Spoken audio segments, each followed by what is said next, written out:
AP ఏకైక రాజధాని అమరావతి మాత్రమేనా? లేక 3 రాజధానులా? పరిపాలన అమరావతి నుండి జరగబోతుందా?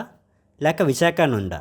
అసలు ఏ పార్టీ అధికారంలోకి వస్తే ఏ ప్రాంతం అభివృద్ధి ఎలా ఉండబోతుంది? అసలు రాజధాని విషయంలో ఏపీలో ఏం జరుగుతుంది? Amaravati versus Visakha. Yes, AP పాలిటిక్స్లో మొన్నటి వరకు ఇదే అంశంపై చాలా హాట్గా ప్రచారం జరిగింది. ఇప్పుడు అంతకు మించి హాట్ డిబేట్ జరుగుతుంది. తాము గెలిస్తే రాజధానిగా అమరావతి మాత్రమే ఉంటుందని తేల్చేసింది టీడీపీ, జనసేన, బీజేపీ కూటమి. తాము గెలిస్తే అమరావతి ఒక రాజధానిగా మాత్రమే ఉంటుందని, పాలన మొత్తం విశాఖ నుండే జరుగుతుందని వైసీపీ బల్లగుద్ది మరీ చెప్పిన మాట.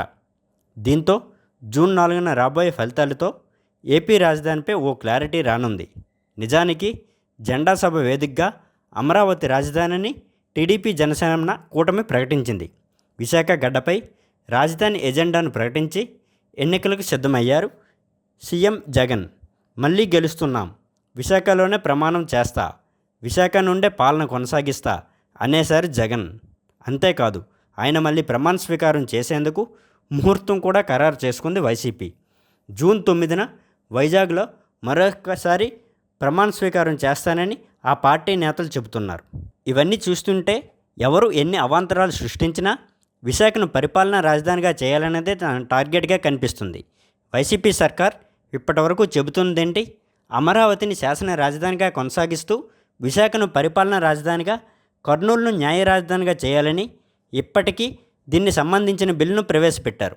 అయితే టీడీపీ దీన్ని కోర్టుకు వెళ్ళి అడ్డుకుంది. అయినా కూడా జగన్ తన నిర్ణయాన్ని వెనక్కి తీసుకోలేదు. 3 ప్రాంతాల అభివృద్ధి చెందాల్సిందే అంటున్నారు. అయితే రాజధాని రైతుల వెర్షన్ మరోలా ఉంది. ఏపీకి సింగిల్ రాజధాని చాలు, అది కూడా అమరావతి అనేది వారి వెర్షన్. దీనికోసం చాలా ఏళ్లగా ఉద్యమాలు చేస్తున్నారు. టెంట్లు వేసుకొని మరీ తన ఉద్యమాన్ని కొనసాగిస్తున్నారు. వీరికి ఫుల్ సపోర్ట్ చేస్తున్నారు టీడీపీ, జనసేన నేతలు. దీంతో వివాదం అమరావతి వర్సెస్ విశాఖగా మారింది. ఎన్నికల ముందే ఎవరి స్టాండ్ ఏంటో క్లియర్ కట్గా ప్రజల ముందు పెట్టారు ఇరు పార్టీ నేతలు. అంటే ఈ ఎన్నికల్లో ప్రజలు ఇచ్చే తీర్పు ఓ రెఫరెండం అనుకోవచ్చు. ప్రజా కోర్టులోనే ఇరు పార్టీలు ఈ పంచాయతీని తేల్చుకొని ఉన్నాయి. నిజానికి దీనికి సంబంధించిన తీర్పు ప్రజలు ఇప్పటికే ఇచ్చేశారు. ఈవీఎం మెషిన్లో వారి తీర్పు భద్రంగా ఉంది. ఇప్పుడు ఆ బాక్సులు ఓపెన్ చేస్తే ఏపీకి రాజధాని నగరాలు 1, 2 లేక 3 అనేది తేలనుంది. అయితే ఇక్కడ ఇంకో ఇంట్రెస్టింగ్ టాపిక్ ఉంది. ఓటింగ్ ఎవరికి అనుకూలంగా పడింది అనేదే అసలు అంతు చిక్కటం లేదు. గెలుపుపై అన్ని పార్టీలు ధీమాగా ఉన్నాయి. గెలుపు మాదంటే మాదంటున్నాయి. ఇదే ఇక్కడ కాస్త ఆశ్చర్యంగా అనిపిస్తుంది. వైసీపీ ఏమో ఏకంగా ప్రమాణ స్వీకార వేదికను కూడా ఖరారు చేసుకుంది.